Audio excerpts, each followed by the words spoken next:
All right, welcome everybody. Thank you so much for joining our webinar this afternoon. We're really excited to be here today. I'm here with Libby Rothschild. So really excited to bring to you a topic all about selling premium programs. This is definitely an area of expertise for Libby, and we're going to show you how to kind of take Libby's expertise and marry it with the Practice Better platform as your tool to make all of this happen. So we'll say our hellos. I'm going to share my screen so that we can dive into the content here. Bear with me just 1 second while I get that ready. All right, so welcome everybody. We're going to dive into some intros to kick this off, and then we're going to get into our content. So this webinar is going to be about 60 minutes. We'll do our best to save some time for Q&A, but we'll see how timing goes. First and foremost, Libby, I'll let you say hello to the group and introduce yourself. Absolutely. So I hope everyone can hear me. Let me know if we're good. So my name is Libby Rothschild. I'm the founder of Dietitian Boss. I should register dietitians how to start and grow an online business. Really exciting company, and I love talking all things sales and marketing, and I absolutely love and recommend Practice Better. So today's just the most perfect synergy. So we've got a lot of great and exciting tools and techniques and tactics to talk to you about today. So I want to make sure that you either take notes or make sure to ask questions and participate, because Brittany and I love when you're engaged, and we want to know that we can support you with the questions you have around sales, as it's such an important topic. So I see that you all are letting us know where you're from: New York, San Diego, Philadelphia. So it is nice to see whether you're here in the States or maybe you're international. Oh, we've got Simone from the UK. So that's really fun. Hi, Simone. So I just wanted to say thank you for joining and thank you for having me. And really excited to hear what your questions are as we go through the material about sales. Yeah, that's awesome. Thanks so much for being here, Libby. We're really excited. And for those of you who don't know me, my name is Brittany. I'm from Practice Better, and a lot of the work I do is speaking to practitioners and coaches like yourself through events like this to talk about building, business building, content, how you can take a lot of the strategies that our experts share with us and pair it with the magic of the Practice Better platform. And that's what we'll be doing today. So really glad that you're here. And before we go too much further, I also want to spend a second just introducing Practice Better, because if you're new to the platform, you might not know exactly what we do and what we can help practitioners achieve in their businesses. Essentially, we are a practice management software specifically for health and wellness professionals. So our software is home to all different types of designations of health and wellness practitioners. So everything in your business, from booking, scheduling, payment, actually facilitating client sessions, providing them that support, and working on the back end of your business, all can be done through our software, all kind of in one convenient place with features designed to speak to one another. So really excited to introduce you to the platform and show you again how you can use it to facilitate these sales calls like Libby is going to run us through today. So Libby, I will let you kick it off with the content and we will dive in and get started. Absolutely. So I want to first talk about an introduction to selling premium programs and why every practitioner can benefit from developing sales skills. So as we get started here, I'd love to know from you in the audience here, what do you think of when you hear the word sales? What kind of comes to mind? It could be a word or an expression, but if you let us know in the chat, it can help us gauge where you're at with your mindset. We're going to talk about what premium programs are and what sales skills really means. But in order for me to understand and better serve you, I want to know what preconceived notions you have around what it means to sell as a practitioner. I've got experience working with over 1,000 dietitians here at Dietitian Boss. Our team and I have served a great number of dietitians, and I've seen some themes. And I want to know if these themes are true for you as a practitioner, no matter what type of practitioner you are. So I'm seeing here in the chat, we've got funnel. Okay. All right. Excitement. Oh, I love that, Ruby. Pressure, necessary to survive. These are really great. So thank you for sharing. Income. I feel uncomfortable with sales, but I'm getting better. Nervous, and stomach cleansing nerves. So thank you for sharing that. I think it's important to be really honest and reflect about what your thoughts and feelings are about sales as we go into the conversation about using sales skills and improving your sales skills to sell premium programs. It's really normal to feel uncomfortable around sales, especially as practitioners. because we're trained to think so much about the clinical skills and what we need to do to serve the client that we forget that there's so many pieces that need to be set up and in place to effectively sell and like was mentioned by Marcia, like, create income in our practice. So it's really important to master sales skills, but to be aware of some of the barriers that might be holding us back from embracing our role as a salesperson.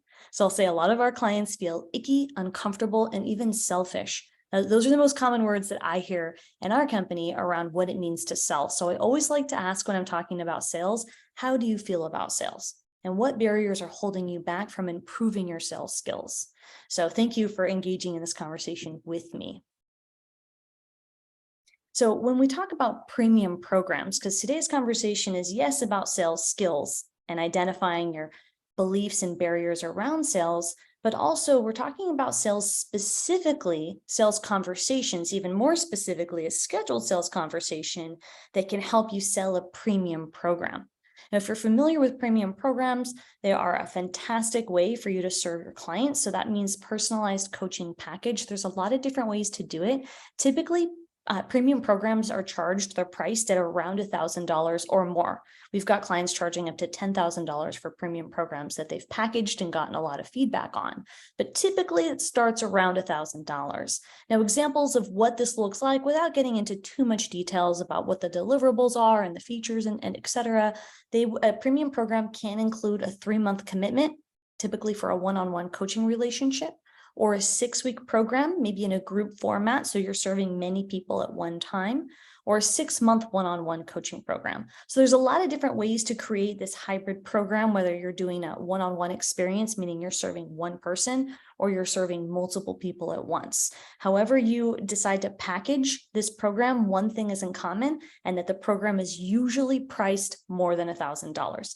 Now, typically, in order to sell something for that type of amount, you're going to want to have a sales conversation, and that's a sales call. So today we're going to be talking about, what does that take? What are the skills, and how do you tactically set this up logically to effectively sell your premium program? There's a lot of benefits to premium programs, including your ability to get people who are more committed. Right? You can also create more profits in your business. So I'm a big fan of selling premium programs, but we're going to specifically talk about that tactical step of the sales piece. So I want to quickly go over the difference between marketing and sales. These are my two favorite subjects when it comes to business. Now, marketing is more about creating a compelling offer. Now that's getting into the nitty-gritty of packaging your premium program. What do all the features include? How long do you want to serve somebody for? Or leveraging social media or other channels to let people know that you exist. So in that marketing funnel, that would be then knowing that you're being aware that you're a solution to their problem, or building an email list, right? So getting people to voluntarily subscribe to your email service provider, and designing effective landing pages, right? These are all under the umbrella of marketing. But what we're focusing on today, although we'll have to have another webinar, another time to talk about marketing, would be all things sales. So we're going to be talking today about sales conversion, closing techniques, meaning how do you get somebody to make a decision, preferably a decision, a closing, it would mean they're saying yes, and objection handling, meaning when people are resistant to moving forward with making a decision, how do you face that? What are the things that you can do to maintain your values and ethics as a practitioner, but still, reach your income goals? And then finally, upselling and cross-selling. So that might mean you've got a premium program, and let's say you've sold a one-on-one 3-month package, but then somebody comes to the end of their package. Well, what do you do then? Right? And that would be, you can upsell them into another program, or you might have another offer. So all of those aspects under the umbrella of sales, we're going to touch on these today. More specifically, we're going to talk about closing techniques and setting up the application, and any questions that you have that come up about logistics. So the benefits of sales skills are tremendous. As I mentioned earlier, it's really normal to have these feelings and thoughts, and even feel a bit emotional about what it means to get on a scheduled call, whether it be through Zoom or through the phone, and talk to somebody about making a decision to work with you, right? That can feel uncomfortable. But when you do develop sales skills, meaning you feel confident, you have a process, you know what to do, your system is working, right? Then you're going to actually create really sustainable habits that will grow your business long term. So no matter how you decide or want to change how you package your premium program, those skills are going to be transferable in whatever way in your business that you're going to modify your strategy. So it's really important to create these foundations so that you can serve clients, because if you don't learn how to effectively practice and hone in on your sales skills, it's really hard to create a profitable private practice. Now, the definition of what sales skills mean. It's a sales skill is an ability to, or an attribute that enables a salesperson, now that's you're the salesperson, to effectively engage with potential customers and persuade them to buy a product or a service, right? So you have to effectively engage with them to make a sale for your product or service. In this case, we're talking premium programs. So sales skills can include a range of competencies, such as active listening, communication, negotiation, problem solving, relationship building, product knowledge, and closing techniques. Now, we're not going to cover all of these in detail today, but I want you to think a little bit about this list of tactics and think about the skills and what is it that you feel comfortable with? Is there an area that you need to improve on? Perhaps you're not really sure if you're a great active listener, or maybe you're not sure if your relationship building skills are up to par. So you can let us know in the chat here if any of these sales skills stand out to you. Which one do you feel that you've either mastered, or which one would you really like to learn more about? Because when you're aware of your strengths and your weaknesses, you can then improve your sales skills, which can in turn help you close more sales calls. I will say that especially for those of you that are feeling hesitant about sales, because I always get a little bit of pushback when I engage in conversations about sales skills, I want to remind you that Zig Ziglar, who's a famous motivational motivational speaker and author, he says that the best salespeople are the ones who genuinely care about their customers. So I will say, in my experience of serving over 1,000 dietitians and even training a sales team, because we have a sales team at Dietitian Boss, that when you put your customer first, you're going to be in a better position to make sales and create a sustainable business. So sales is not about, trying to make a profit by any way, by any avenue that you can.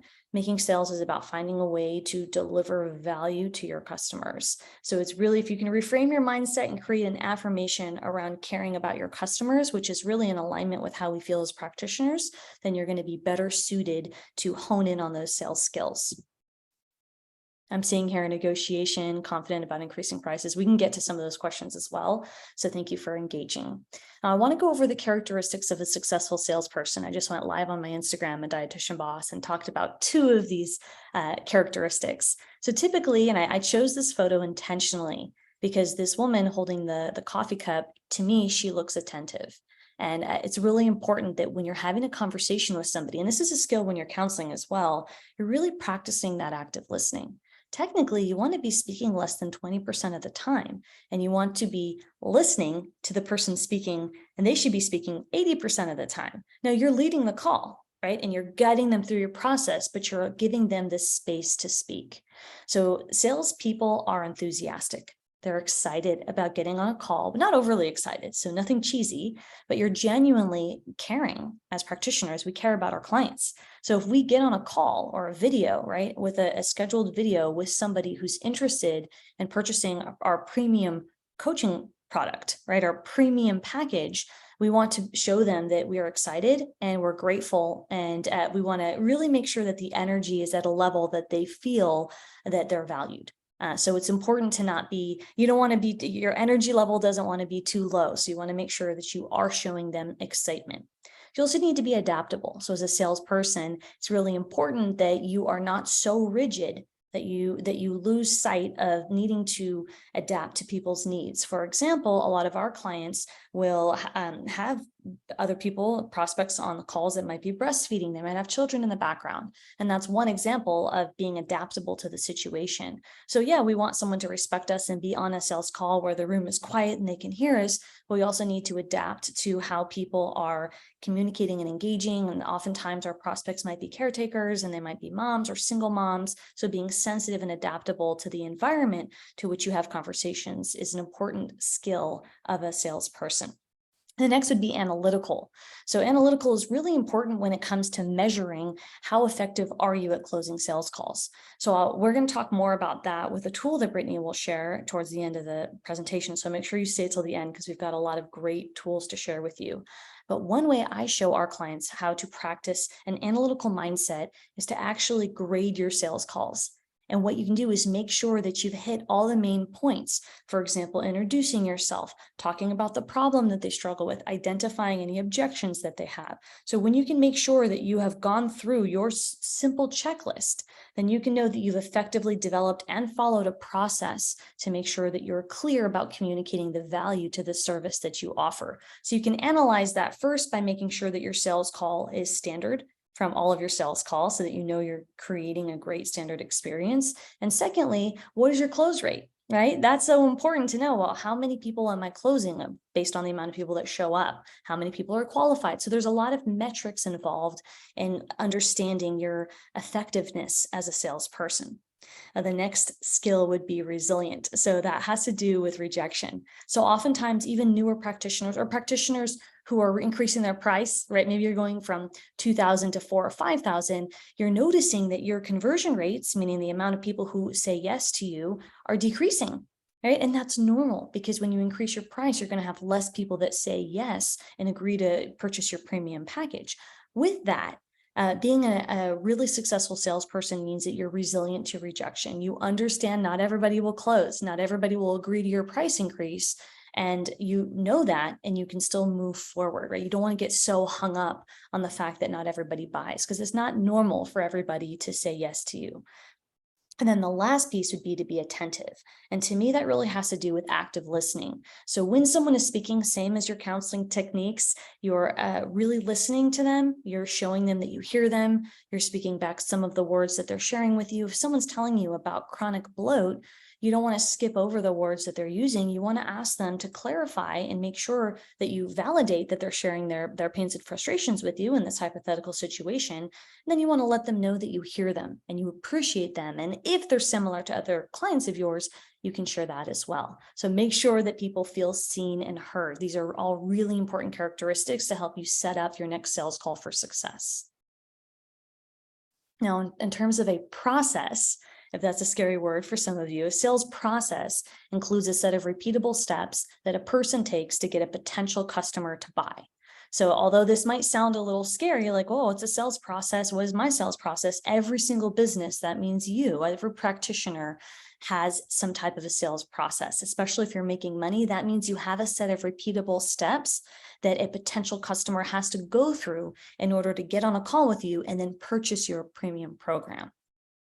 So we're going to show you what that looks like specifically and how you can set up a more successful process. So this is an example of one of our clients, Becca. And so I'm showing you her process. So first on the right, she's actually promoting her premium program. She's showing what is included in the deliverable. She's saying that she's got Zoom calls, access to her private community, weekly lives, etc. So she's talking about the benefits, and then she's asking people to sign up to apply for a discovery call where she can then use her sales skills she's honed in on to effectively close somebody into her program. So on the right, she's promoting. And then when somebody purchases or when someone clicks that link, they're going to hop on that discovery call. And Brittany's going to show you how to set that up. But this is an example of your sales process. So let us know in the chat. Do you have a sales process? Yes or no? Meaning, do you have a process set up like this, or are you doing it manually? So for many people who have not spent a lot of time or attention, they might be doing it manually. And that's where you're going back and forth.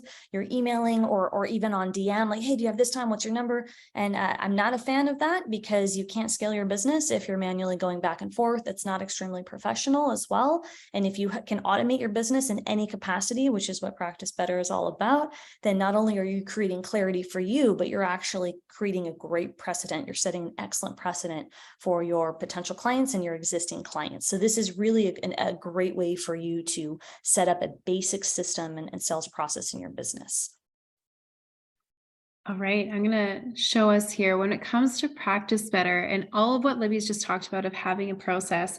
That is essentially kind of a big part of what Practice Better does, is coming up with these workflows or this process to make a practitioner day and life easier, right? So on the basis of what we're speaking about today, getting on that first call with the client where you can outline what you do, have the conversations where you get to learn about what the client needs, the pain points that they're experiencing, and how you can actually take those first steps. I wanted to walk you through how you can achieve that and practice better.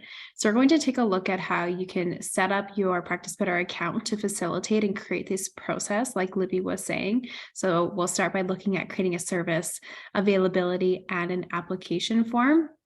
So let's actually hop over into Practice Better so that we can take a look at what this looks like in platform here. So first and foremost, we're here on the home page. So if you're new to Practice Better, this is kind of what you'll see when you log in as a practitioner. So all the information that you need kind of at a glance. And we'll actually start by setting up a service. So this is the service that's going to help you facilitate that initial sales call or that intro with the customer where you get to learn about who they are and what they need, what they're looking for, and if you're a fit for them as a practitioner. So I've just gone from my practice down to my services. So this is the page in Practice Better where you get to build out the individual appointment types, how you'll be facilitating the client sessions. So you can see here, I've got a ton of different examples because this is my demo account, but I want to kind of focus particularly on creating this workflow of sales calls for you, right? So we're going to be looking at a free discovery call. Now, bear in mind that you might call this something different. This might be something that you call, an intro call or a consultation call, whatever it may be, just, you can follow these same steps. If you are just getting started in your Practice Better account, I also want to just pull your attention down to the bottom right-hand corner here. This is the red fast action button, and this is how you're going to actually, figure out what capabilities each of these pages has. So as you go through the platform, you can always kind of refer back to this button, and you can see here I can add a package or a service. So a great way to get started. You can see here, however, that I've got an example already created for our demonstration today. So my free discovery call is going to go into edit here. So again, this is the service that we'll actually be using to facilitate these sales conversations. So whether we are hopping on a phone call or a video session with the client to have these conversations, we want to ensure that we have this first. So first and foremost, we'll just kind of run through the setup of this. You can add a little header image. This is just, to tie it back to your branding and make things feel consistent. So whether you want to use one of our stock ones or upload your own or even go with none, you've got your options there. You can name the service. So bear in mind that this is client facing. So this should be accessible in a way that the client knows essentially what they're getting into when they look at the title of the service. So you can see here, I have a free discovery call. I can assign this a color so that when it pops up into my calendar, I know exactly when I see something of this kind of purple shade that a discovery call. And add in your description. So this is, again, really important to set the tone for the client so they know exactly what they're looking at when they book in this session with you. So you can add in your description there. You've got lots of tools to format, including embedding a video. So even if you wanted a really personalized touch point right from the very beginning, especially if you are a virtual practitioner, that's kind of a fun idea. You'll set the duration and any kind of terms and conditions. So bear in mind that these are all set per individual. So whatever your terms and conditions are, you can build those out in the disclaimer section, and then add them to your services. All right, so then you can set your payment options. A lot of practitioners, you will usually have these types of conversations for free or a very minimal offering. You can see that I have set a $0 fee for this particular service. But if you wanted to charge for it, what you would do is just input the price point there, make sure that the currency is properly reflected for where you're located. And you can next set the service availability. So with this being a fairly brief appointment type, I'm going to be offering this one by phone or online video chat. If you are a practitioner who is still working in person and wants to have those, simply need to just check a box there. So choose how you'd like to actually facilitate this conversation, this session with your clients. And then you've got lots of different booking options. So whenever you're setting up a service in Practice Better, these booking options are going to be individualized per service so that that particular service works for your calendar and how it's going to show up when it is booked. So you can see here that I've got a buffer before the session. So if I need to, grab a glass of water, pull up my notes, I have time to do that. After sessions, I can add a buffer as well if I need to, compile my notes and wrap things up. And maybe I've got a chatty client who I need to ensure is not running and, disturbing my next appointments. I can add a buffer. I can choose how far in advance I need a buffer before this is popping up into my calendar. So with something like a discovery call where I'm not having to pour over intake forms or go too in depth, getting prepared for that session, maybe be a little bit more dynamic here. So I'm just choosing 6 hours and so on and so forth. So you can kind of go through these different settings and make sure that they work for you and your individual schedule of how you want your services to be popping up in your calendar. You've got some customization options here, so how the buttons will read on the booking page, and we'll take a look at that in just a second here, as well as a redirect URL. So this is really great. Libby mentioned in her talk there that there's opportunities to upsell or cross-sell. So redirect URLs have a ton of potential in the platform, so certainly not a feature to overlook. Got some booking restrictions. So this is the difference between a public or a private service. In this instance, because I'm using this service to welcome new prospective clients into my business, I'm going to choose to keep this one as public. And that means when I share a link for a booking page or for this service with my community, they'll be able to actually go through the motions of selecting a date and time to book in for this particular service with me. And then we've got all these notification options. So this is just a very early example of how the platform works to save you time and mitigate the amount of admin work that you're doing repetitively on a daily basis. So by having these boxes checked, all of these reminders will go out to the client automatically in relation for this particular service. So you go through all of these different steps here, and that will be setting up your discovery call. So how you're going to facilitate the sales conversation with your client. So let's hit save changes here. Okay, the next step that we want to look at is actually getting some availability in our calendar. So when a client is ready to book in this call with you, there's time in our schedule that allows for it. So I'm going to navigate from my practice down to my availability. So this is where you're building out time slots where prospective clients can actually book in with you, or existing clients for that matter. So you can see here that I've got kind of a calendar, all the different days of the week, and I've left Monday blank so I can walk you through this. Again, we've got this red fast action button down here in the bottom right, but in this page, I can also click and drag. So I can create that time slot window. In this instance, we're selecting for one-on-one services, but handy to know that we do facilitate group sessions as well. So we can set up this availability window. So our time zone, we can make sure that that's properly reflected for where we're located as the practitioner, set the start and end time for this time slot, when it will start, and if it recurs. So this is really handy because we can get very granular with the calendar setup.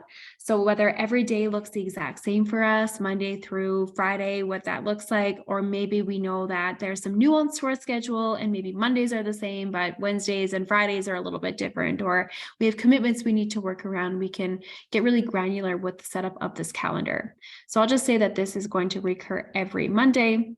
And then I can select the services that are going to be available for this availability time slot.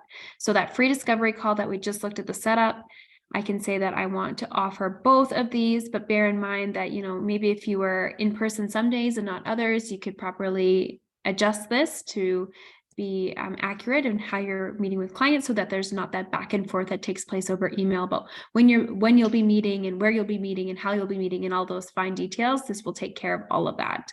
You can kind of go through the motions here and set up all the different services that will be offered in that time slot. So now what we've done is shown you how you can take that service that we just created, so that free discovery call or consultation call, whatever you want to call it, and we've created availability for that. So now when we go to share this service with a client, so when we're talking about our marketing and talking about what we do and welcoming prospective clients to reach out to us to learn more if they're a good fit for us and how we can help them, they'll be able to actually find a date and time to book in. Okay, so let's actually look at a client application form and the setup of that, because this is another piece of this whole process that can be that can really benefit this entire workflow. So this is the custom form builder in Practice Better. It is one of my personal favorite features because of the level of flexibility and potential that it has. This is going to allow your clients to fill out forms digitally from their smartphones or their computers. So they're no longer having to scramble through their inbox, find that attachment, download it, print it, or fumble around with cumbersome software to fill it out.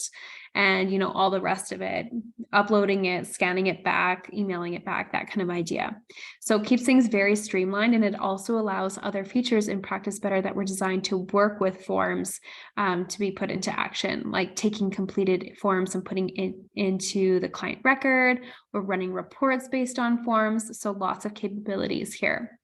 So we can really start to think beyond, you know, the intake forms and the waivers and the things that we're traditionally trained to use, and start to think outside the box with how we can collect information from our clients, like the client application form. So this is a great way to aid in this process, as I was saying, and maybe it's even your first step. So maybe this is what you're marketing out to clients, and they have the opportunity to fill out this form. As a practitioner, you can review it, see what they're looking to achieve, what their health goals are, what their pain points are, and whether you're a good fit for them as a practitioner. And if you like what you see on that application form, maybe then you're inviting them to book into that consultation call or that discovery call with you. So point being is that there's some flexibility in how you'll create your workflow or your process surrounding selling, and you get to decide what that looks like for you. But let's take a look at this client application form. So this application form is designed to collect the client's information and some upfront information that's going to frame that conversation that we have going into it. So we don't have to spend that precious 30 minutes that we have with them learning, you know, some of this high level information. So we can ask them what their main concerns are, their goals, their current stress levels, you know, their willingness to commit, if they're willing to actually invest with you, spend that time with you, their signs of readiness. And then as a practitioner, when you receive this completed form back, you get to essentially make that assessment to see if that client is a good fit for you. So we have this full menu here of different styles of questions, so that as you are creating your form, this is just an example that I'm showing with you today, you get to decide which question is going to capture that information in the best way possible. So lots of different styles, from, you know, long response to check boxes, scale questions, you know, yes and no's, all of the above that you can add to this form. So the client application, oh, go ahead, Libby. I just wanted to mention that there's a lot of choices, and to not overwhelm you, I have given you exactly what to put into this application. So that's coming up on a future slide. And Brittany has taken those questions and used them in this mock demo. I know there's a lot of decisions to make, especially between what to market and how to promote and who to take for a sales call. So I want to make this as simple as possible. So Brittany's showing you what that looks like, but I just want to let you know, if you're feeling like, oh my gosh, I don't know what choices and what to ask, that's a very common question that we get as well. So I just made it simple and gave you the 5 questions that you can ask, so that you're not overwhelming a potential client. So the video feature and all those things, I think that's great. But if you're starting with automating your sales process, I would suggest keeping it simple to decrease overwhelm, and then building and optimizing with time after you've been consistent. So Sonia, I totally get it in terms of overwhelm. And I think that oftentimes when it comes to using tech as a practitioner, let us know what type of practitioner you are, Sonia. It's sometimes we are so into our clinical skills and into delivering the service for our client that when it comes to tech, it feels like a lot. And the awesome thing about Practice Better is there's so many options and levels. Thanks for sharing, Sonia, your health coach, that there's options for you to optimize, but you don't have to choose that right away. So I suggest keep it simple and build if you're feeling overwhelmed, because that way you can progress the software and the options as you progress as a practitioner. So let me know if that's helpful, but we really want you to feel confident. So we tried to design today so that you wouldn't have to make 1,200 decisions. You could really use the templates we've created for you. So I just wanted to, I already know what you're thinking. I know practitioners, and I just want to make sure that you are feeling confident, but knowing that there's a little bit of tech, but you don't have to use every feature right away. I just wanted them to know, Brittany, that we have all the questions made for them, since that's such a popular question. We do. Yeah, as we get through the rest of the content today, you'll see all of the bonuses and things that we have made to ease this and to make it really simplified for you. So like Libby was saying, this is a really robust piece of software, but you can start high level and build on it as you get your feet on the ground and as you feel more confident with the tech. It does start to flow eventually, and we've got lots of resources to help you out in the interim. Once you have your application form built out, it's time to share it with your clients. So we want clients to be able to fill this out so that we can start initiating those relationships and those conversations with people. So what I've done here, and let me go back here in case we missed it, is through the 3 dots here. So that's the more options button. We can press this and we've got a couple of different options in how we can share this client application form. You can create a widget, and that's going to embed this form directly onto your website. So that could be an option for you, maybe a little bit more of an advanced option, but straightforward enough. And we've got lots of help articles to walk you through exactly where to put this. Looks a little scary, but really is just copying and pasting, and it will be put on your website. That way it's a public form that anybody can fill out. And then we also have the ability to share a link. So when we're talking about marketing, like Libby was saying, your email newsletter, your sales pages, your social media, everywhere that you're talking about your business and what you do, we can actually take and pull this link. So that way, when people visit it, they'll have access to that client application form that we've just looked at. So you can see I have this all branded. They'll be able to fill this out. And then I'll get a notification back in my Practice Better account, letting me know that I have a new application form completed by the client. So it'll give me the prospective client's name. I can view that form so I can see all of their, questions that they filled out, and I can make that assessment whether they're a good fit for me and plan to reach out to schedule that next step, which is going to be hopping either on the phone or a video call to have the sales conversation. So let's hop back over to our slides so Libby can talk to us a little bit more about facilitating those sales conversations. Absolutely. Thanks, Brittany, for sharing that and breaking it down. And just as a recap or a reminder, when it comes to streamlining, because Jale just mentioned that, looking forward to streamlining, but I'm guessing, breaking it down. And I just want to remind you that what Brittany just showed, those questions that she had on the link that you can use as public facing for your clients, we've created those for you. So you're just going to copy and paste the questions that we've asked, enter them into your Practice Better software, and then share the link with the public. So that's going to help you. So I know we showed you a few different options, but you can just follow our templatized system to start with. So hopefully that'll answer the question about streamlining. So let me know in the chat if that helps at all in terms of trying to choose the simplest option and then build with time. I have to create time to play and learn with it as I go. Yeah. So that would be a Brittany question in terms of calls, but yes, playing with the software definitely can help. Even if you're just doing one thing at a time. I would also recommend going back to in the replay to what Brittany showed with how to set it up and add those questions. It's just like any drag and drop feature on a tech software platform. But it definitely can take a minute to get used to. So I appreciate that. Okay, so, and thank you for letting us know in the chat, because we want to be responsive to like what you're thinking and feeling to get the most out of today's presentation. So in terms of sales calls, we just walked through the sales process. And as a recap, everybody has a sales process.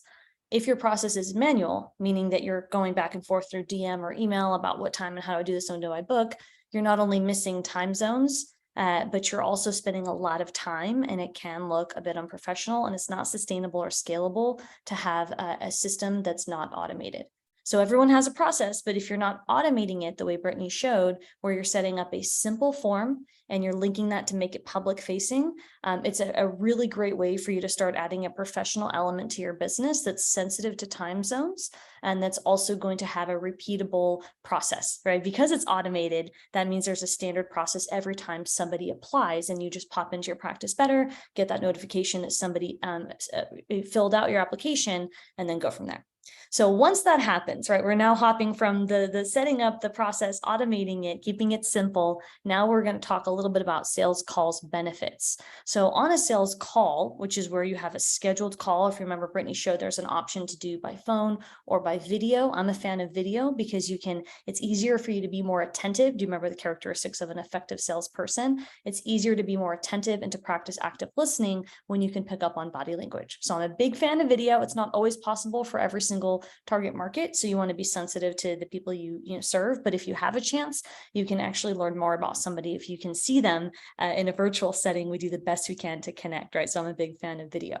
So a sales call, it means a conversation between a salesperson. Again, salesperson is you, the practitioner, and the potential customer, meaning the person who filled out the application that you got notified in Practice Better, that's somebody that has filled it out and you're going to hop on that call with them. That is the sales call. And the goal, if you remember, is for you, the salesperson, to help them make a purchase. If they're a good fit, right? Assuming they're a good fit and they would benefit from your service, you want them to buy. But remember, not everybody will, but this is the ultimate goal. So premium programs, as a reminder, they will require a sales conversation. Is it possible to not sell with a sales conversation? That would be a webinar for another day. But today, for those of you, either you're starting out at selling premium programs or you want to make sure that you have a process before you can make it fancy and try other systems to sell, I would say that you need to have a sales call to sell somebody in a premium program. So this is a required element to start laying down the foundation in your private practice. All right, so the 3 benefits of sales calls, again, I know that they can feel scary. We're talking about sales skills, right? What are the characteristics of an effective salesperson?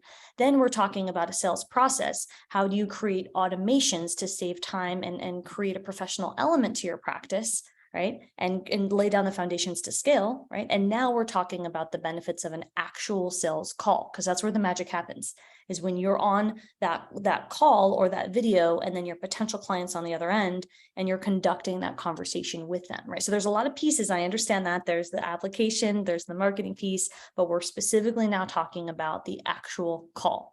So the benefits of conducting a sales call, meaning that you're the host of the sales call, is that every opportunity you have to be present on a sales call will help you improve your sales skills, especially if you can reflect on the conversation, right? How did it go? Where did it fall short? And so your ability to analyze these conversations is going to help you improve. Same thing when it comes to counseling, right? You have a counseling session. How do you become a more effective counselor? How do you promote behavior change modification? So you reflect on your counseling skills and improve them. That's no different than how you are applying your skills as a practitioner to you applying these tactics on a call. You can easily identify your areas of improvement, especially with the process that we're going to share with you, a tool that Brittany and I will share that I framed out for you. So when you do a sales call, and you're just doing it and you're feeling uncomfortable, then you identify where you went short. A lot of our clients, for example, are not identifying or working through objections. So somebody pushes back, you say, okay, and then you end the call. So you don't want to do that. So I'm going to show you what you can do instead of just ignoring those objections. So you want to identify where you fell short, for example, objection blocking or handling. And then you also have a great opportunity with sales calls to build rapport.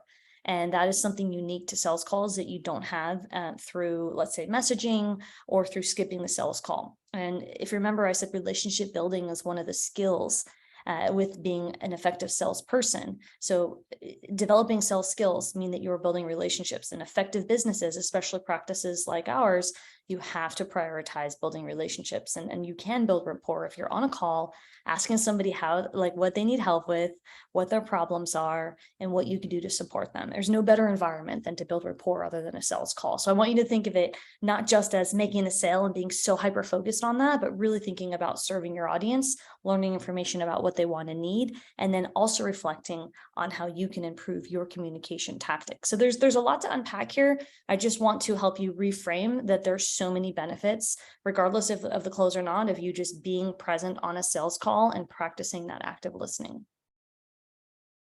So this is what the application setup looks like. So again, I'm using our client Becca here, Becca King, and so she's using Practice Better, and she's got these directions here. If you remember, Brittany walked us through that block where you can add in some directions, and so she's customizing this to her audience. She helps people with ADHD find food freedom, so she's calling them an ADHDer. That's part unique to her market, and she's being very clear about what the call is.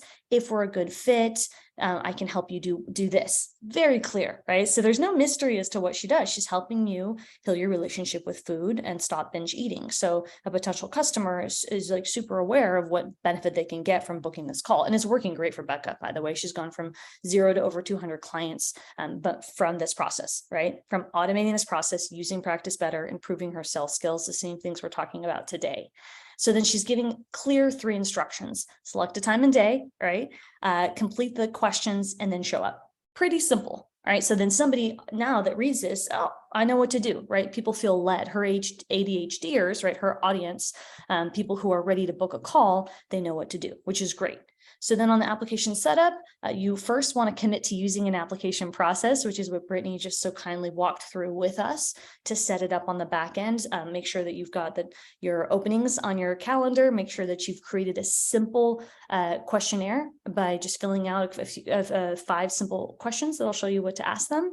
And then you have clear instructions on the application, and you can start with it brief. Obviously, Becca's customized this with some years of time and experience with her market, but make it so that they know what they're booking, right? The worst thing is if they show up on the call and they don't know what the heck's going on. That means that you as the practitioner did not set them up for success. So that's why following the template we're going to share with you will save you some time and energy and help people really feel led by you and your marketing efforts. So here it is. Here's what I was mentioning when Brittany was showing you the back end. I don't want you at this point, unless if you're a seasoned sales person and you're already reaching all your goals and selling premium programs like a boss. If you're not there yet, you want to start with this questionnaire. So you're going to ask them these 5 simple questions. You can take a screenshot. There will be a replay, but this is all that you want to do. Keep it simple. You want to ask their name, their email, briefly describe their biggest problem, rate your level of readiness 1 to 5. If any of you are familiar with motivational interviewing or behavior change modification, using a Likert scale can help you understand their readiness. So if they're at a 2 or 3 or below, and they might not be a great qualified fit, right? So that's data that you can learn about your audience, right? And behaviors that you know in terms of who's reaching out to you. And then you can list the price or not. So this is very controversial in the world of marketing and sales. And I am a fan of, especially if you're newer at this, you can list your price if you're newer. And then once you start selling over $1,000, then you can play with not listing your price. But that's really not the biggest issue here. The biggest issue today is that you actually have this questionnaire completed. You've created a sales process that's automated and practiced better, and that you're really clear with communicating your expectation for somebody who wants to book with you and then wants to learn about your premium product. Okay, so what are the mistakes that I see when it comes to premium programs?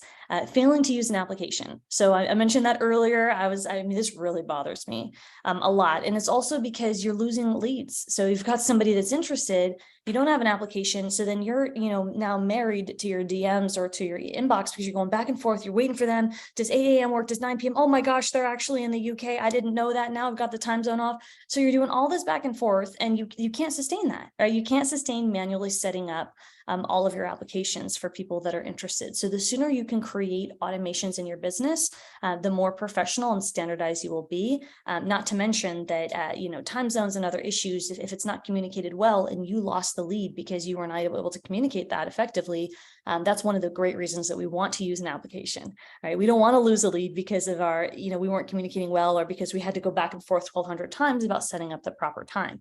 Let me know in the chat if you can relate with that. That's a very common thing that our clients do before they start using an automated tool like Practice Better to set up their scheduling.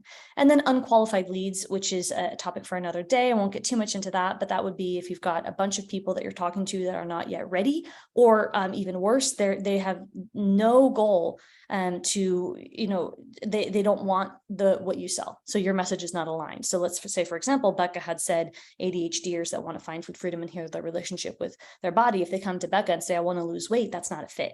Right. So if it's not a fit or someone's not ready, that's a marketing issue, which we're not going to talk about today, but I want you to know that that is a mistake. These are things you can expect that you'll need to just tighten up on your end. And then unrealistic expectations. So I've got clients that come to me and say, oh my gosh, I sold, I didn't close any sales calls. And I'm like, how many did you have? I had 1 sales call. Okay. So remember that you cannot close everybody. It's not realistic to expect that. So when it comes to practicing your sales skills, if you focus more on the process,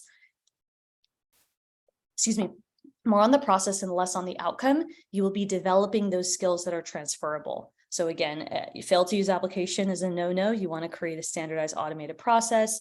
Unqualified leads, what can really help is having that application that we showed you exactly what to write in your automated process. So that'll help you combat unqualified leads, because you'll be able to see them when you go into Practice Better. And then unrealistic expectations. So just because somebody is qualified and they use the application doesn't mean every single person will buy, right? This is a marathon, not a sprint. As practitioners, just keep going.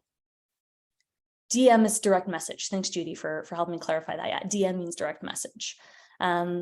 Yeah, and thanks, Jelly. So you said you feel like your email is crazy and I end up losing people. I can totally agree. My email is also not the best place to go back and forth. So I try to automate as much as possible. So thanks for sharing that. It's just, one extra thing we got to keep track of as practitioners. So what are essential closing skills? Objections, which we haven't even, really dove into today. That would be any fears or reasons somebody might want to not purchase the product or service, which is normal. Next steps, that's an essential skill to move somebody forward.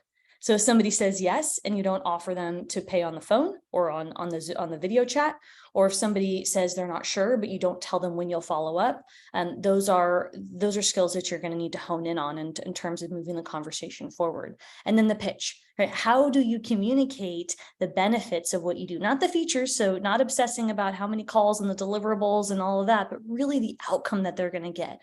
For example, they can have the opportunity to eliminate bloat. Right? If that's, for example, if you're in the gut space or something with IBS, IBD, you really want to focus on the end result, why they would purchase service with you and why your premium program is going to solve the problems, right? Why are they paying you? So you really want to focus on that in your pitch. Now, objection definition would be concerns, questions, or hesitations raised by a potential customer during a sales conversation that prevent them from making a purchase or following up. And this is so normal. So again, you want to practice those sales skills of being resilient, right? The characteristics of a salesperson means you're resilient when objections happen, but you also don't want to run away from them. The most common thing I see practitioners do is they just run the other direction. They hear an objection and okay, goodbye. And that's not the best way to work with objections. So everybody has them. You want to ask further questions, practice your active listening, validate their concerns, and really get underneath what the problem is so that you can help them make a decision on their terms, but really ask more questions and not just run away from the problem. Yeah, Ruby, you need to work on your pitch. Totally get that. And I'm so glad that you know what you need to work on. That's great. So your awareness of what you need to focus on is going to help you improve your sales skills. So thanks for sharing that, Ruby. So in terms of handling objections, you want to be curious, right? Curious as to why they might say that, oh, I'm not sure. I have a renovation on my house. I'm not sure. Oh, really? Well, you told me that your bloat feels, you go to bed feeling 9 months pregnant. And you also said this was 5 out of 5 urgent for you right now. Can you help me understand that? Right. So you're really just kind of asking them questions and curious as to why they are sharing that they're in this chronic pain and need your help, but then they also have some obstacle in their way as to why they can't start now. So you really just want to ask more questions from a curious standpoint. You want to practice listening actively. So when somebody's sharing something with you as personal as their bloat, you don't want to blow them off, right? So you want to take a moment and let them share what's going on and make sure that you're speaking back the words that they're using so they don't feel like you don't care and you're just trying to rush a sale. Because people know if you're trying to rush a sale, they'll feel it. So you really want to make sure that you are speaking less than they are so that they feel that you are empathetic towards them, which is salespeople we want to. As practitioners, we're naturally empathetic. So this is a very transferable skill set for us on these calls. And you also want to prepare for a response. So there's not really that many objections in the world. There's only a couple. They might be disguised and they might look different, but typically people either will have the objection of time, which is a priority, or money. They're not sure if they've got the budget. So it's really up to you to have a response that fits best for your target market in terms of how you are curious and listen, but then how you're able to prepare for a response for the common objections. And then in terms of next steps, as a leader, you're the practitioner, you want to take the potential client on that call or that video chat from one step to the next. Right. And I know that might sound logical, but a lot of our clients forget to do that. So for example, do they have the information they need to make a decision? You can even ask them that. If they are ready, will they pay over the call? So if somebody says, okay, I want to do it, you don't say, great, I'll send you an invoice. You say, all right, I can take your payment now. Right. So that's moving them forward. Now, if they say no, that's okay. But at least you did your due diligence to go through your checklist and ask them, move them forward. Right. And so you want to do that every time consistently on those sales conversations. And if they need more time, that's where you are curious and you say, how much time do you need? Right. So you're not just accepting anything they say at face value, you're asking more questions curiously. And so that would be how you effectively handle the next steps on a sales conversation. And then you want to lead the call with an agenda, which I'll give you an example so you don't have to make it up. I got you. And then you want to tell them what benefits they get working from you. You don't want to focus too much on the features. You don't want to obsess about how many minutes of a call they get, because you're not selling the call minutes. You're selling the transformation, right? As to why they would pay you their hard-earned money, right? Diabetes management, weight, bloat, food freedom, whatever that is. That's what you're selling, right? Not the 60-minute call, you're selling the outcome. And then finally, ask them for next steps and clarity with making a decision, right? So if they're not sure, you want to talk to them about what their decision-making process looks like. How much time would they need? Would they like a follow-up call, etc.? So you don't want to skip over that part. You want to make sure to hold space with them as they're working through that decision. All right, so the pitch, this is for you, Ruby. This is a persuasive message delivered by a salesperson, that's you, to a potential client with the goal of convincing them to buy. And this includes a description of the product or service, and in this case, the premium program and its benefits and why it's better than others in the market. Now, you don't want to be explicitly saying that. You're not explicitly saying I'm better than X competitor, but as you look at your pitch, it should cover those elements, and you want to keep it succinct and build it and then modify it with time. And so when you're handling the pitch, you want to write it down and practice, keep it short, practice pausing, right? This is not a monologue. You're asking questions, engaging, active listening. So you're not just going on and on. You're taking a moment, asking them, how are you feeling? How does that sound? Do I get a thumbs up? This is conversation. And then after your pitch, where you share the benefits and the transformation you can provide them that they need, then you're going to name the price. You're going to say, and my program's $2,000. And then you pause. Right. And then you let them ask questions or tell you that sounds great, but you don't want to get ahead of the conversation before you've gotten feedback from them. And I think this is you, Brittany. This is me. Yeah, I know we're at the hour. We're just hitting the hour. So just wanted to let everybody know that if you do need to hop off, this is being recorded. We are going to share a replay with you. So if you need to revisit all of this amazing information or do need to hop off, keep that in mind. But we're going to keep going with all of our content here. And I'm going to tell you now how everything that Libby has just described. So having these sales call conversations, that process, and then actually facilitating these sales calls, how do we set Practice Better up to handle this? So, you're learning the skills and now it's time for execution. So start the sales call. We'll take a look at how you can do that right in platform to keep it really streamlined for you as the practitioner and the client. And we'll also look at utilizing a note template. So as a bonus today, Libby has graciously created a note template that we've built out in Practice Better to help you facilitate these sales calls. So a perfect kind of step-by-step formula so that you can ace these calls and really get great practice and feel familiar with what it looks like to have these as part of your practice. We'll look at proceeding with payment. So if the client is ready to move forward, how you can make that happen right on the call with them, or how you can schedule follow-up. So if this is something that, the client needs a little bit of time to think over, or they've given you an objection where they've asked for more time in that sales conversation, how you can immediately take action so that nothing kind of falls to the wayside. So let's hop over into the platform and we will take a look here. So first and foremost, I'm going to walk you through how you can add the note template that we'll be sharing with you into your Practice Better account. So notes are a great place to, of course, take notes and chart when you're working with a client, but also to act as a framework or a prompt for a conversation. So if you are just getting familiar with facilitating sales calls and they are new and a little bit uncomfortable for you, defaulting back to this note template is going to be your saving grace because it really walks you through exactly how you can structure these conversations with your prospective clients. So I am in the note template section within Practice Better. So my practice down to note templates. And I'm going to pull up this red fast action button here. And we're going to select create from template. Now, all of you will be given this code in the replay email. So keep that in mind. We will be sharing that with you later on today. So once you receive that code, you are going to paste it into this field here. So create from template, you'll see this with a field, we'll hit submit. And right at the top here, you can see that I now have this template that I can add into my account. So Libby's guided sales call template. So I'm going to click this here and show you exactly what this looks like. So 5 steps to walk you through handling a sales call, from step 1 of setting the agenda. There's an assessment here, and Libby, I'm sure, will walk you through exactly what this section means and how to utilize it.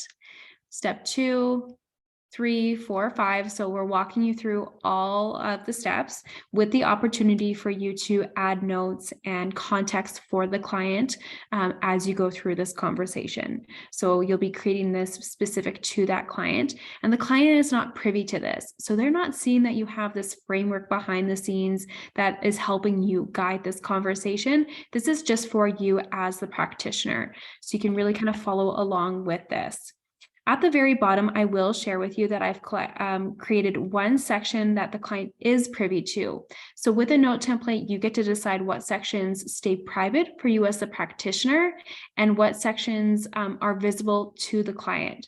So if you want to have an extra layer of delivering next steps, so letting them know that you're going to follow up with them if that's the case, or that you have enrolled them and they now need to log in and get started with whatever materials to onboard, you can let them know next steps. When you save and finalize this note, they'll have access to that through their Practice Better app on their smartphone or through their computer in their resource section. Okay, so first and foremost, we want to add this template into our accounts because this is going to make such a difference in getting comfortable with these sales conversations. So I'm saving this template here. Now, when it comes time to meet with a client, so let's say that we are working with Susie, we can go over to Susie because Susie submitted that client application form. So she submitted that form and we've taken the time to look through it. So let's just pull that up. Oh, is it not Susie? Who's my client that filled this out? There's too many. Hannah. Okay, so you can see I've got a review and add for Hannah. That means that she filled out a public form. So I've got the opportunity to go into her client record here and see that she has completed this form. So like I said, you can make that assessment to see if that client's needs are the right fit for you, if you can support them in what you do. And if they are, we can go ahead and give them access to join Practice Better, give them access to everything that they need. So we'll go ahead and hit add. Okay, and now we can book a session for them. So we could go ahead and book them that discovery call. So let's just say that it is for tomorrow. You can go ahead and put that for 9 a.m. That's going to happen by online video chat. Okay, well, that will send a confirmation to the client. So that has all been taken care of. And now maybe we want to create those notes. Okay, so we're going to hit the notes section here. And we're going to select our guided sales call template that Libby has created. So now we have linked that booking, so that free discovery call that we're going to be having with our demo client, Hannah, and the actual note. So this is where I can, pull up that video session with the client right within the Practice Better platform, start that session, have this conversation guided with the client and input information. So you can see that we have question prompts, we have the assessment. Libby will walk you through that, all of the information that you need to have this. So you can see that I've even got it customized. So right when I create it for a client, it's pulling up with their name. I can write any kind of objections that she's offering for me there, and so on and so forth. So now we've got this beautiful kind of framework for the conversations. And let's say that we had a successful call with the client and they've decided to move forward. Well, we want to take immediate action and get them further committed to that package or that premium program as Libby described. So we can go right into the bookings and packages section here and use our red fast action button. So let's say that we want to book a package for Hannah. That's what she's committed to. So we can go ahead here and, we'll select the 12-week signature program. So this will pull up all of the information about this package. So this should be something that you already have built out into your account. Okay, so we can just review to make sure that that's all good. You can see the fee there. So once I'm on the phone or on a call and I'm getting this booked in for Hannah, I'll save this. We can send confirmation, and it's going to prompt me with a few next steps. So right from here, I can either create a payment plan for Hannah. So of course, being a premium package or a premium program, if this price point, one of the objections was maybe price point, and the way that you validated that objection was by coming up with a payment plan for that client, we could facilitate that right now, or we could simply create an invoice with that full amount. So we'll take a look at that here. Will automatically generate an invoice for the program or the package that you have just created for them. So for the client, you can see I've got all the payment details here, and I can process that. So I can actually take the, the client's credit card and collect that payment right on the phone with them or right on the video call with them. So now they are booked. We can have their first session set up, and that payment, whether that's a deposit or the full lump sum, handled right away. So you can have that all while you're on the call with the client after you've had that framed conversation, that sales conversation with the client. Go ahead. A couple quick questions just to make sure we're answering, if you don't mind. So a couple are asking where they can get the code. Yes, that will be in the replay email. So definitely keep an eye on your inbox for that. We'll be sharing that code as well as further instructions about exactly how you get that built out into your account. So we walk you through that so you know exactly what you're doing. Awesome. And then Lisa H is asking if we can have the form pulled up at the same time as running the Zoom meeting so she can take notes in the Zoom meeting as it's happening in live time. Yeah. And so then Kristen's saying that you can open it in 2 different tabs, like having them sitting them beside each other. And she's done that like this many times before. Yeah, you can definitely do that. There's a few different tricks that you can look at in platform. So when you are, I can't exactly start a session right now while we're on our webinar, but if you were to go to the bookings and packages, you'd be able to start the session as well as have a window open for the form. I'll also tell you about what we call the client hub. So this little symbol here, if you are in a session and you wanted to refer to the client application form or something else in the client record without having to have multiple tabs where you're kind of jumping back and forth, make use of these. You can pull up multiple for the same client and access, their forms. So this is a new client. We don't have any forms, but notes, we could pull up all the different information while still being in that video session with them and not having to navigate out of that window. So it's kind of just allowing you to not have to navigate place to place. All right. So let's take a look at if a client needed some time to think over, deliberate the decision. We want to make sure that, like Libby said, we're offering a follow-up opportunity and we're setting that expectation with the client that we are going to touch base with them. So we can add that next step in the guided template. So let them know that that's going to be coming, decide a date and time. But as a practitioner, you can get ahead of yourself and actually schedule that point of communication so that you don't forget about it and then it falls to the wayside and you've lost a lead. So we have a secure chat feature within Practice Better. So this could be an opportunity for you to use that here. So I'll just show you here that as I go down, we can select a client here. I'd be able to go in and type my client, my demo client, Charlie, a message, paste that in here so I can, reiterate what that objection was, validate that I was listening, propose a solution or a way to kind of meet that objection, relay the benefits, whatever that point of contact looks like, and I can actually schedule this out. So I can schedule this so that if we decided that I was going to touch base in 2 days, that is scheduled right away. I'm not going to forget about it. And again, have to put my tail between my legs a week later when I do remember. There's so much on our plates all the time as practitioners. So these scheduling messages will really help you out. There's lots of ways ultimately that you could achieve this follow-up within the Practice Better platform, but this is a really accessible, user-friendly way when you're just starting out to touch base. Of course, you could also do so over email or, however you see fit. point being that you do make a point of touching base with that client. So we've made it as easy as we possibly can to help you get started facilitating these sales conversations in Practice Better. Lots of great bonuses that, again, are going to be coming to you in the replay email. So definitely keep an eye out for that. And we also, Libby, I think maybe you want to speak to our PDF, our other bonus that we have coming for clients.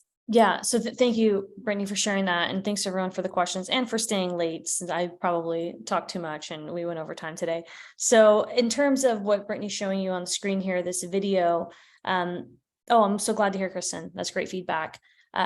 What I've created for you as part of my intellectual property that I teach our clients it's a small piece of it. There's a lot more to it that comes to sales, but this is the part that you can actually conduct an effective conversation. So I wanted to share it with you. Well, Brittany suggested in a couple ways. So one is the template that she'll give you the code for in the replay that she just showed you. And then this piece is the education. So that goes over, well, how do you, I don't know if you can go show it from the top again, Brittany, since it was a video, but I break it down into 5 steps. Yeah, thanks. So we're just going to show that video one more time from the beginning. So you will have access to a PDF form to appeal to different learning styles. So step 1, setting an agenda. Step 2, digging into the problem. So I actually walk you through a couple tidbits about how to effectively tick the boxes. I broke it down into 5 steps. 3, pitching your service. I know Rumi earlier talked about that, so we'll give you some tips on how to do that. And then the next step. So everything we talked about today will in depth be in this PDF that you can use in terms of how do you prepare for a sales call, and then the tool inside Practice Better that you'll get the code for, that's going to help you tabulate and take it off as you're going. And I want to mention another benefit of that is that for you to have the data to learn how to improve as a practitioner will be available if you're using these tools, and you can later reference your patterns as a salesperson, right? So to improve your sales skills, if you can look back at how you've conducted calls based on the notes from this template, you can actually really have an opportunity to improve and not only help more clients, but make more money, right? And become more profitable. So the reason that we have 2 ways for you to learn is, number 1, the PDF to review, and then number 2, the tool that you can use when you're working with potential clients in Practice Better. So that's why we wanted to share with you that we've come up with 2 different ways. And that was Brittany's idea. Initially, we wanted to just do the template, but this little PDF here will help hopefully reinstall some of the tactics, because it's new. The way you frame a sales call and conduct the conversation and then tick off that you're hitting all the boxes is a new skill for many of you. So Dorian said, where can I find premium programs for health coaches? So I'm not sure if I understand that, but a premium program can be, do you mean how do you create them? Because you can create one. Any practitioner can create a premium program. Is that what you mean? Template. What do you mean which template? I don't know if I'm understanding which one you mean. If you mean the one that Brittany will send in the replay, that you can have the template to go through the sales conversation, that will be sent in the replay, if that's what I think you're asking, Dorian. And it can work for any practitioner.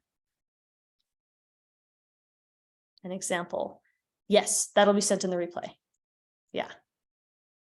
All right, so we're wrapping up now. Thank you so much for hanging out with us. Hope this was helpful. I think it's me. I'm chatty. So 9 steps to start and grow your private practice is a free guide that Brittany will be sending in the replay. So if you want to make sure that you are ticking off, if you're the type of person like me and most of my clients, and you like to tick things off, if you haven't noticed, that's a theme.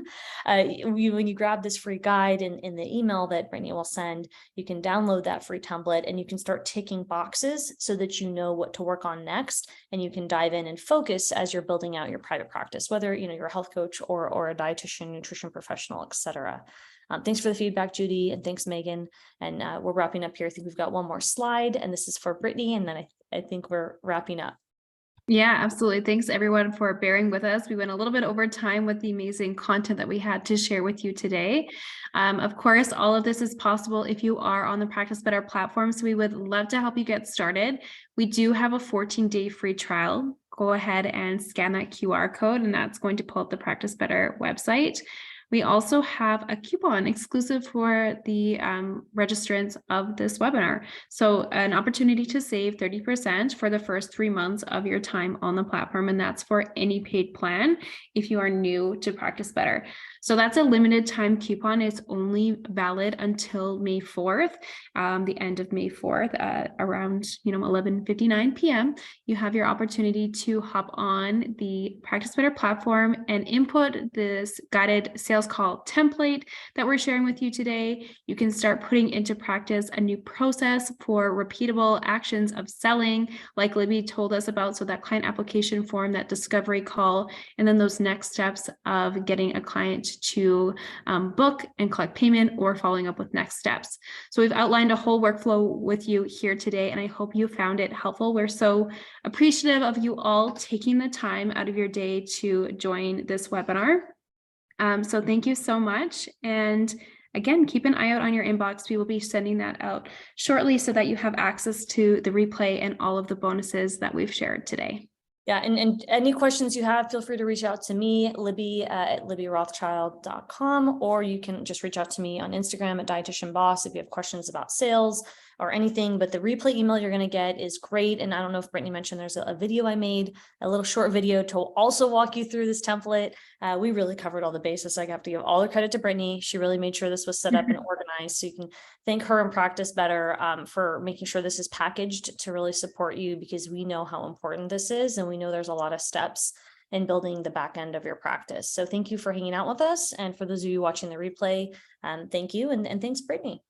Thanks, Libby. It was so great doing this, and I'm sure we'll be back again soon with another webinar. Thanks, everyone. Have a great rest of your day.